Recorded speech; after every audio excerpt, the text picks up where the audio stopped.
Alright everyone, so I have some good news to share with you guys, and at first glance it might not seem super crazy because it is another one of these 10-time summon events, and we've definitely had plenty of them before in the past, but the reason why this one is especially nice is because they're actually deciding to run it at the same time as the Fusion, and there's a Summon Rush coming up as well. So if you are going for the Fusion and you do not have a Necro Hunter, you're going to need to fuse a Necro Hunter from the rare champions. Now, out of the 4 epics for the Fusion, 2 of them have an alternative way to get the epic on its own without fusing the rares. That is the Bushi from the Champion Training and the Basher from the Summon Rush. But both the Bonekeeper and the Necro Hunter, the only way to get them is if you already have that champion, or you need to fuse the rares. And one of the rares for the Necro Hunter is coming from the Summon Rush event, which starts up in 1 day. So if you are going for the Fusion, there's a pretty good chance that you would have had to participate in the Summon Rush event anyway. So the fact that they're adding a 10 times event to it is pretty nice here. And you can see it by going to the actual event screen. You'll see that the Summon Rush just popped up as well. So that'll be starting in less than 24 hours. Very importantly, if you guys want to participate in this Summon Rush and the 10 times event, make sure that you guys wait until they are both active before you start summoning. I know sometimes there will be an hour delay or so when one of them gets activated before the other. Just make sure that you guys not only see this active here, make sure you see your portal animation, and actually make sure that you go to your summoning rates and see all the champions here that are going to be active for the 10 times event. Now, getting into the actual champions for the 10 times event, I have that list for you guys right here. This is, of course, coming straight from the Diamond. He is back from his week-long vacation, so welcome back, the Diamond. And here it is. Guys, tomorrow we'll launch a 10 times event to summon the following champions from Ancient, Sacred, and Void Shards. Now, what I also did is I went through this list of 8 champions, and I put whether they come from just regular Ancient or Sacred Shards. Those are going to be the champions with a yellow letter or orange letter to the left of their name. And then if they come from Void Shards, of course, those are going to be the 2 in purple. And then the L for Legendary, E for Epic. So the list of champions we have here is Brackus the Shifter, Molly Tankard, Netheril, Turvold, Gorgarab, Rockbreaker, Frostbringer, and Skullcrown. Now, so what we have here is we have 3 legendaries that come from either Ancient or Sacred Shards. And then we have 3 epics that come from Ancient and Sacred Shards. And then we've got 1 legendary and 1 epic that comes from Void Shards. So this is a pretty interesting list here. I kind of went through and thought to myself, you know, out of these champions, which ones are really good, which ones are not so great? Let's kind of break it down here, because with the 10 times events, you know, some of them are absolutely crazy. Like, all the champions in them are insane, and it really makes it tempting. But you guys know the general rule that I have for 10 times events, especially for newer players, people who are not whales. If you guys don't have a ton of champions already, you generally want to wait until you actually have double the chances of getting epics and legendaries, because with these 10x events, it doesn't increase your chances. It's still going to be 8% from Ancient and Void Shards for epics, 0.5% for legendaries, and then the chance to get legendaries from Sacred Shards is still going to be 6%. All it does is increase your chances of getting one of the champions on this actual list compared to any other champion in the game. But you still have to get really lucky and hit that low percentage to actually pull an epic or legendary first. But this one's a little bit different, because if you're going for the Fusion anyway and you need to get that champion, you're going to need to get some points in the actual Summon Rush, and that means that you're going to have to summon at least somewhat anyway. So if you want to still stick to Mystery Shards, go for it. I still think it's definitely best to save your shards for the ×2 events and not the ×10 events. But, you know, now that they have this event running, it's a little bit of a bonus here to something that they didn't necessarily have to do. So let's get into the actual champions here. Now, the very first one is actually a Fusion legendary that we have had before, and it is Brackus the Shifter here in the Skinwalkers. He's an attack-based legendary. I remember when this guy came out, I was absolutely crazy about his skill kit here. His first skill, attacks an enemy, heals the champion by 15% of the damage inflicted, so he's got like a little bit of a lifesteal added on top of that. Then you've got his second ability, and this is insane. It attacks 6 times. 6 times on his second ability right there. The first hit has a chance of placing a strong weaken right there for 3 turns. Heals for 25% inflicted, so another leech effect, and also heals even more if they've got a fear or true fear. And also take note how you could lower the cooldown from 5 turns down to 3 turns and increase that buff debuff chance by 25% with skill books and an additional 5% with masteries. So very strong ability right there. You've got his third skill, 50% attack buff on all allies for 3 turns, then attacks one enemy 3 times, and he's got that chance of placing the True Fear and fear as well on random enemies if the true fear is actually placed. 4-turn cooldown, and you've also got his passive, which is going to increase his damage by 40% when he drops below 40% life, and revives himself when he is killed with 20% HP, and granting him an extra turn. You can bring that down to a 5-turn cooldown. Now, from what I have heard, is this guy's multipliers for his actual skills are not the absolute best. Even though the skill attacks 6 times, he's still okay. He's not absolutely terrible from what I ever heard. I actually really haven't, messed around with this guy that much, but I think if they had him be a lot higher on the damage multipliers, he could have been a lot more insane than he actually is right now. So that's Brackus the Shifter. Next up, we've got Molly Tankard, who is going to be in the Dwarves, and she is also another fusion legendary. And getting into her skill kit, she is support based. Attacks on enemy damage increases if they are under an HP burn debuff. Places a provoke debuff on all enemies, has a 50% chance of placing a provoke debuff for 2 turns instead, and also places a reflect damage buff on this champion for 2 turns. Third ability revives an ally with 50% HP and fills their turn meter by 50%, places a block damage buff on that ally for 1 turn. You can lower that down to a 4-turn cooldown, as well as increasing the heal percentage by 15%. And her passive here fills the turn meter of all allies by 50% when this champion is hit, fills the turn meter of all allies by 25% when this champion is hit by a boss. So from what I have heard is there's a really crazy way to actually build her for PvP specifically and for the arena. But outside of that, she's good.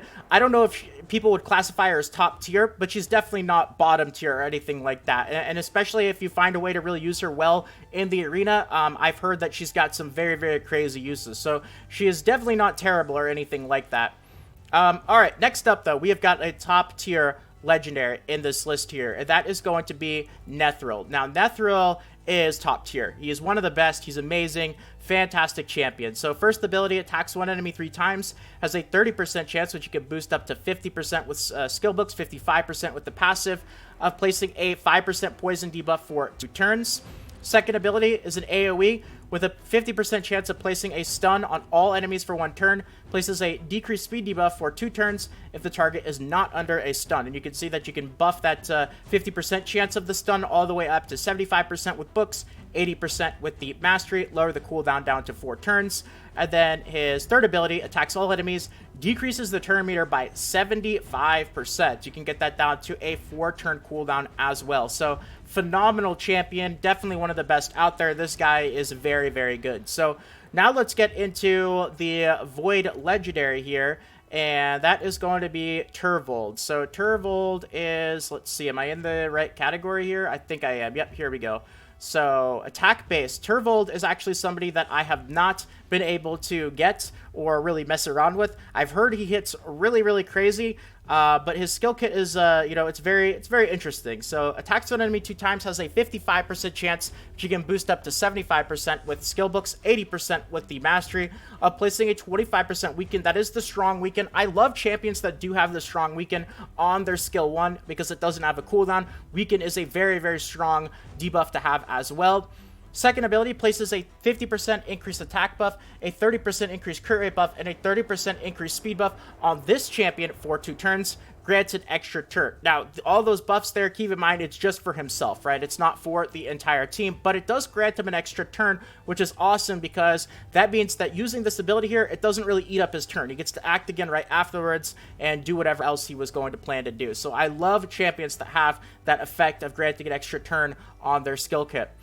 Third ability here, attacks one enemy 2 times. Damage increases according to the number of buffs on this champion. If the target is killed, resets the cooldown of this skill. And of course, he's got, wow, that's a big buff right there. It's only for faction crypts though, but increases ally attack by 42% in faction crypts. So this guy, I can't even, say anything too much. I think he's okay. I don't think he's top tier, but I definitely don't think he's bottom tier. I wish I could say a little bit more, but this is a champion that I don't really have too much experience playing around with. So maybe you guys who do have Turvold can let me know a little bit more info about him. But getting into the epics here, right off the bat, the very first one, we've got Gorgarab. Gorgarab was actually, I believe, the very first champion that they ran one of these 10x events for. And Gorgarab is he's top tier. You know, maybe not top tier, but he's top tier for sure. That sounded weird. You guys get what I'm saying, though. He's a good champion for sure. Very strong, especially in the arena. So, first ability, attacks one enemy, has a 50% chance of removing a random buff. You can see that you can increase that up to 75%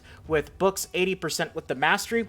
Second ability is his turn meter fill. Fills the turn meter of all allies by 15%, places a 50% increased attack buff on all enemies for 2 turns. You can get that down to a 3-turn cooldown. Very strong skill. That skill is phenomenal. Kind of the core of his actual skill kit. I guess you could say the revive is as well, which is this ability is so frustrating in the arena. If you end up killing everybody, Gorgarab's the last one left. Now all of a sudden he revives the entire team. You've got to be quick again, because if they can start to use all their skills, you're going to find yourself in really, really big trouble. So revives any dead allies, so your entire team with 25% HP, then heals them by 25% as well, and you can increase that up to, it looks like 45% with the skill books and get that down to a 5-turn cooldown. And of course, his speed aura in the arena by 23%. So a very strong speed aura as well. So next up here, we have got Rockbreaker. Rockbreaker is, he's good. I like him, actually. I like him because he's unique. I like the fact that he's got some crazy defense type stacking abilities here. So first skill, attacks on enemy, increases this champion's defense by 4% each time the skill is used. Stacks up to 20%. He is a defense-based champion as well with a very high defense. This guy's going to be super, super tanky. And when you look at his passive, it's going to be really hard to kill this guy. Second ability has a 75% chance of placing a provoke debuff on all enemies for 1 turn.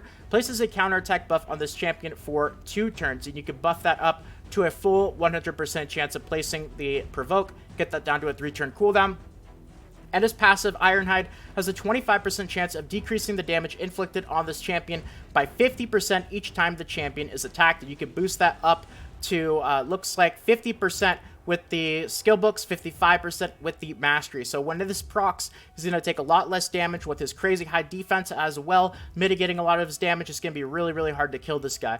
And he also has a 30% ally defense aura in the arena. So, all right, second to last, we have Frostbringer, who is in the Sacred Order.